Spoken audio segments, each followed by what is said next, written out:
로마서 3장 26절로 28절까지 찾으셨으면 한 목소리로 합독하시겠습니다. 시작. 곧 이때에 자기의 의로우심을 나타내사 자기도 의로우시며 또한 예수 믿는 자를 의롭다 하려 하심이니라. 그런즉 자랑할 때가 어디뇨? 있을 수가 없느니라. 무슨 법으로냐? 행위로냐? 아니라 오직 믿음의 법으로니라. 그러므로 사람이 의롭다 하심을 얻는 것은 율법에 행위있지 않고 믿음으로 되는 일을 그가 인정하노라.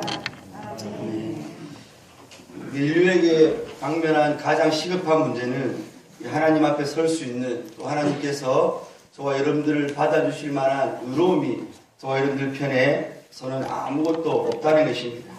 그리고 인간은 그 일을, 하나님 앞에 설 수 있는 그 일을 스스로 생산해낼 수 없기 때문에 바로 인간의 무능력함을 또 잘 보여주고 있는 것입니다.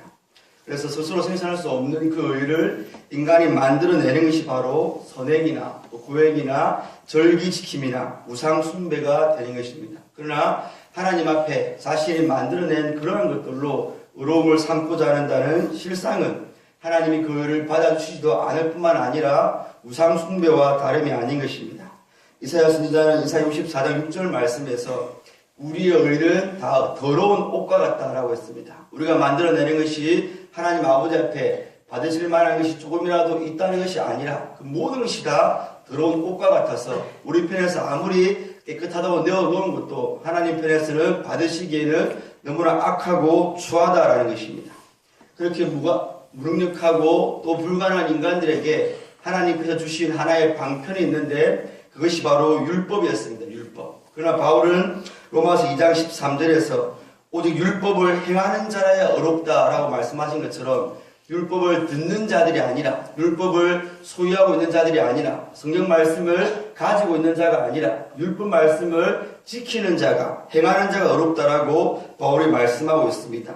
이것처럼 그 율법을 지킴으로써 의롭담을 받을 수는 있지만 율법의 수준이, 율법 지킴의 그 자격이 너무나 높기 때문에 또 인간은 율법 앞에 무너질 수밖에 없는 것입니다. 그래서 야고보서 2장 10절 말씀에 누구든지 온 율법을 지키다가 그 하나에 거치면 모두 범한 자가 된다라고 말을 하고 있는 것입니다. 우리가 율법이 구약에만 613가지고요. 또 그것이 더 정축되면 1000가지가 넘습니다. 근데 우리가 1000가지를 다 지켜도 한 번째에서 걸리면 율법을 다 안 지킨 것처럼 하나님이 간주를 하시는 것입니다. 이처럼 높은 율법 준수의 벽에 바울은 이렇게 말합니다. 로마서 3장 20절에 그러므로 율법의 행위로 그의 앞에 의롭다 하심을 얻을 육체가 없나니 율법으로는 죄를 깨닫는다라는 것입니다. 율법 자체는 너무나 선하고 율법에 하나님의 성품이 있기 때문에 너무나 좋은 것이지만 율법의 수준이 너무나 높기 때문에 인간은 율법을 지킬 수가 없고 오히려 율법이 저와 여러분들을 정죄를 해버리는 것입니다. 그런데 이 율법이 이 정죄하는 기능만 있는 것이 아니라 한 가지 더 하는데 갈라디아 3장 24절 말씀에 이같이 율법이 우리를 그리스도에게로 인도하는 몽학 선생이 되어 우리로 하여금 믿음으로 말미암아 의롭다 하심을 얻게 한다. 율법 앞에 자기 스스로 지킬 수 없다고 느낀 인간이 무능력함을 깨닫고 바로 그 율법을 지켜줄 수 있는 자, 구원자를 찾게 되는데 그 일에 바로 율법이 몽학 선생의 역할을 한다라는 것입니다. 그리고 오늘 본문에서 바울은 그렇게 자기 자신의 율법 지킴을 한계를 느끼고 예수를 찾는 자들에게 로마서 3장 26절 말씀에 이때에 예수님이 자기의 의로우심도 나타내시고 또한 예수 믿는 자를 의롭게 하시려고 또 이 예수를 믿는 자를 의롭게 하시려고 바로 예수님 스스로가 율법을 다 지켜주시고 우리의 의로움이 되어주신다라고 바울이 저와 여러분들에게 이 복음의 소식을 전하고 있다는 것입니다. 근데 우리가 이 예수님께서 저와 여러분들의 율법 지킴, 곧 의가 되신다는 것을 이해하기 위해서 한 가지 깨달아야 될 것이 있습니다. 그럼 바로 죄를 용서받는 것과 우리가 의롭다 하심을 입는 것은 약간 본질적으로 다른 문제라는 것입니다.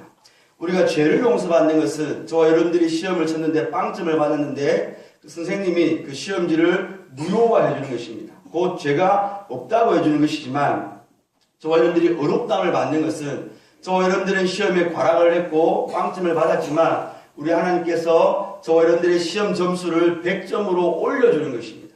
즉 빵점을 받는 것은 죄를 용서받는 것이지만 100점을 받는 것이 바로 의롭다함을 받는 것입니다. 만약에 아담과 하와가 의롭다함을 받았다면 아담과 하와는 바로 천국에 가야 됩니다. 그러나 아담과 하와는 율법을 다 지키지는 못했고 죄만 없는 상태였기 때문에 아담과 하와에게도 그 행위언약을 지켜야 되는 그런 결과, 시험의 테스트가 남아 있었다라는 것입니다.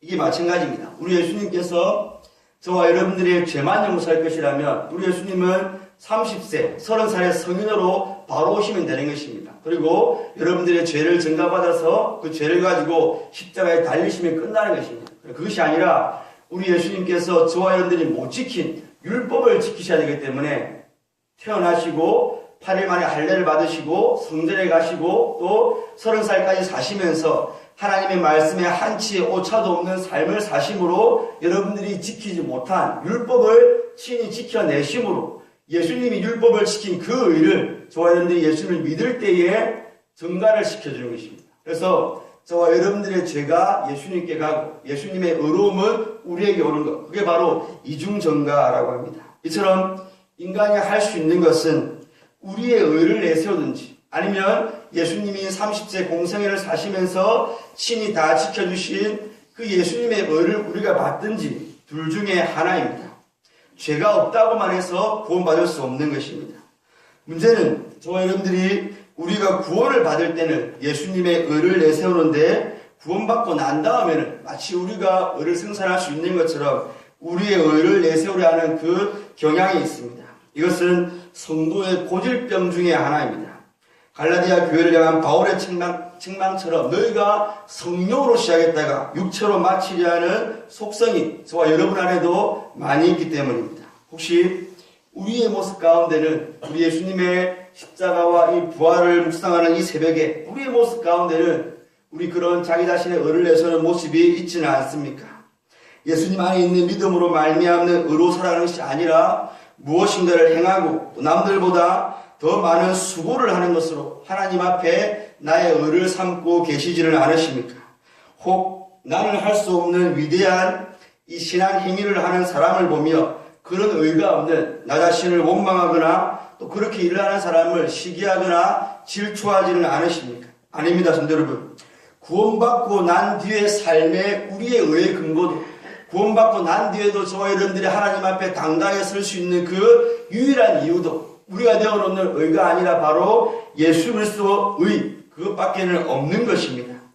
사랑하는 성도 여러분, 그러므로 우리는 구원받고 난 후에도 우리 자신을 의지하는 것이 아니라 예수님을 바라봐야 되는 것입니다. 의로운 치아는 자신을 바라보지 말고 의로움의 근거가 되시는 예수님만 의지해야 되는 것입니다. 나를 의롭다 하시기 위하여 몸소 의를 이루어 주신 그 예수님이 바로 우리의 의의 전부가 되는 것입니다. 19세기에 7년간의 사역을 했지만 이 땅에서 가장 경건하다 칭송을 받는 29세 때에 소천되신 로버트 맥체인 목사님이 있습니다. 그 목사님이 이런 말을 했습니다. 자신에게 한 번 눈길을 주는 동안 우리 예수님에게는 10번 눈길을 줍시다 라고 말을 했습니다. 이것처럼 이 새벽에 잠잠히 우리의 의가 되시기 위하여서 친히 사람이 되시고 모든 율법의 요구를 이루어 주신 우리 예수님을 바라보시는 또 자기 자신에게서 눈을 돌리시는 은혜가 있으시기를 주님의 이름으로 기도드립니다.